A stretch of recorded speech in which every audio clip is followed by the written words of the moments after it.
शांति। अव्यक्त बाप दादा 18/7/2021।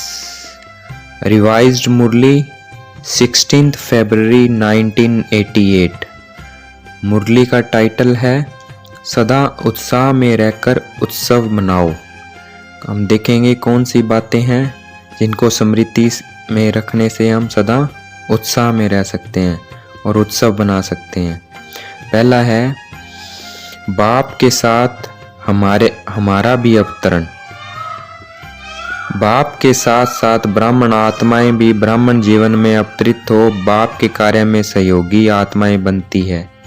इसलिए बाप दादा आज के दिन बच्चों का ब्राह्मण जीवन के अवतरण का जन्मदिन मनाने आए हैं। तो आप बाप दादा का बर्थडे बनाते हो और बाप बच्चों का बर्थडे बनाते हैं। दूसरी स्मृति हम ये रखें तो सदा उत्साह में रहेंगे। बिंदु स्वरूप शक्तिशाली स्वरूप है, तो आप भी बिंदु और बाप भी बिंदु। तो आज के दिन भारत में हर एक भक्त आत्मा के अंदर विशेष बिंदु रूप का महत्व रहता है। बिंदु जितना ही सूक्ष्म है उतना ही शक्तिशाली है। इसलिए बिंदु बाप को ही शक्तियों के, गुणों के, ज्ञान के सिंधु कहा जाता है। तीसरी स्मृति हम ये रखें अनादि और आदि रचना। तो ब्राह्मण आत्माएं आदि रचना है, अनादि रचना तो सब हैं, सारे विश्व की आत्माएं रचना है, लेकिन आप अनादि और आदि रचना हो तो डबल नशा है ना। चौथी स्मृति अगर हम ये रखें ब्राह्मण जीवन अर्थात सदा उत्सव मनाना, सदा उत्साह में रहना और सदा हर कर्म में आत्मा को उत्साह दिलाना। तो उत्सव मनाना है, उत्साह में रहना है और उत्साह दिलाना है। जहाँ उत्साह होता है वहाँ कभी भी किसी भी प्रकार का विघ्न उत्साह वाली आत्मा को उत्साह से हटा नहीं सकता। जैसे अल्पकाल के उत्साह में सब बातें भूल जाती है ना। कोई उत्सव मनाते हो तो उस समय के लिए खुशी के सिवाय और कुछ याद नहीं रहता। तो ब्राह्मण जीवन के लिए हर घड़ी उत्सव है, अर्थात हर घड़ी उत्सव में है। पांचवी स्मृति अथक सेवादारी बन जाते हैं। जितनी बड़े ते बड़ी सेवा के निमित्त बनते हो उतना ही सेवा का प्रत्यक्ष फल बहुत बढ़िया और बड़ा मिलता है। तो प्रत्यक्ष फल खाने से और ही शक्ति आ जाती है ना, खुशी की शक्ति बढ़ जाती है। इसलिए चाहे कितनी भी शरीर का सख्त कार्य हो व प्लान बनाने का दिमाग का कार्य हो, लेकिन आपको थकावट नहीं होगी।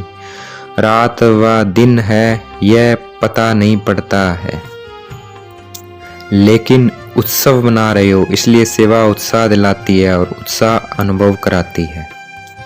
छठी स्मृति अगर हम ये रखें कि माया को खेल समझो। अगर माया के खेल को खेल समझ करो तो उत्साह बढ़ेगा, और अगर माया की कोई भी परिस्थिति को दुश्मन समझ देखते हो तो घबरा जाते हो। मिक्की माउस खेल में कभी बंदर आ जाता है, कभी बिल्ली, कभी कुत्ता, कभी चूहा आ जाता है, लेकिन आप घबराते हो क्या? मजा आता है ना देखने में। तो यह भी उत्सव के रूप में माया के भिन्न भिन्न परिस्थितियों का खेल देखो। माया किसी भी रूप में आए, अच्छा मोह के रूप में आती है तो समझो बंदर का खेल दिखाने के लिए आई है। खेल को साक्षी होकर देखो, स्वयं माया के चक्कर में न आ जाओ। कैसे माया नीचे गिराने के लिए आई है उसके रूप को कैच करो और खेल समझ उसे दृश्य को साक्षी हो करके देखो आगे के लिए, और सबकी स्थिति को मजबूत बनाने की शिक्षा ले आगे बढ़ो। सातवीं स्मृति ये रखें कि याद में बना हुआ भोजन खाना है। आप जैसा शुद्ध भोजन, याद का भोजन विश्व में किसी को भी प्राप्त नहीं है। इस भोजन को ही कहा जाता है दुख भंजन भोजन। याद का भोजन सब दुख दूर कर देता है, क्योंकि शुद्ध अन्न से मन और तन दोनों शुद्ध हो जाता है। शुद्ध अन्न मन को शुद्ध बना देता है, इसलिए धन भी शुद्ध हो जाता है। याद के अन्न का महत्व है, इसलिए ब्रह्मा भोजन की महिमा है। अगर याद में नहीं बनाते और खाते तो यह अन्न स्थिति को ऊपर नीचे कर सकता है। याद में बनाया हुआ और याद में स्वीकार करने वाला अन्न दवाई का भी काम करता है और दुआ का भी काम करता है। याद का अन्न कभी नुकसान नहीं कर सकता, इसलिए हर घड़ी उत्सव मनाओ। 8वीं बात अगर हम ये स्मृति में रखें, शिवरात्रि का उत्सव सदा के लिए उत्सव। तो शिवरात्रि का उत्सव अर्थात उत्साह दिलाने वाला उत्सव सिर्फ आज का दिन नहीं, लेकिन सदा ही आपके लिए उत्सव है और उत्साह साथ है। इस स्लोगन को सदा याद रखना और अनुभव करते रहना। उसकी विधि सिर्फ 2 शब्दों की है, सदा साक्षी होकर के देखना और बाप के साथी बन करके रहना।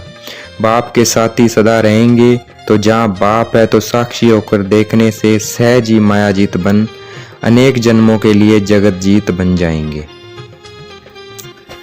अगर हम 9वीं स्मृति ये रखें, बाप का राजी होना। बाप का राजी होना अर्थात सहज बाप की मदद से मायाजीत बनना। इसलिए जो बाप को दे दिया, चाहे समाचार के रूप में, पत्र के रूप में, रूह रियान के रूप में, जब बाप के आगे रख दिया, दे दिया, तो जो चीज किसी को दी जाती है वह अपनी नहीं रहती, वह दूसरों की हो जाती है। अगर कमजोरी का संकल्प भी बाप के आगे रख दिया तो वह कमजोरी आपकी नहीं रही, आपने दे दी, उससे मुक्त हो गए। इसलिए यही याद रखना कि मैंने बाप के आगे रख दिया अर्थात दे दी।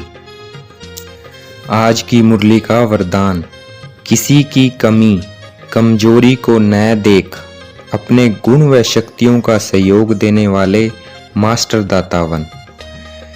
मास्टर दाता वह है जो सदा इसी रूहानी भावना में रहते हैं कि सर्व रूहें हमारे समान वर्षे के अधिकारी बन जाएं। अगर ये श्रेष्ठ भावना रहे हमारे अंदर कि हमारी तरह ही वो सभी क्या समान वर्षे के अधिकारी बन जाए, बाबा के बच्चे बन जाएं।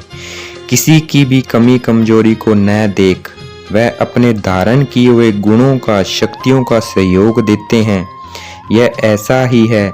इस भावना की बजाय मैं इसको भी बाप समान बनाऊं, यह शुभ भावना हो।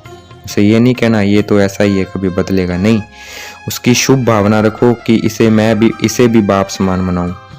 साथ साथ यही श्रेष्ठ कामना हो कि यह सर्व आत्माएं कंगाल दुखी अशांत से सदा शांत सुख रूप माल बन जाए, तब कहेंगे मास्टर दाता। आज की मुरली का स्लोगन, मनसा वाचा कर्मणा सेवा करने वाले ही निरंतर सेवाधारी है। उनके हर श्वास में सेवा समाई हुई है। अच्छा, ओम शांति। शुक्रिया मीठे बाबा, शुक्रिया।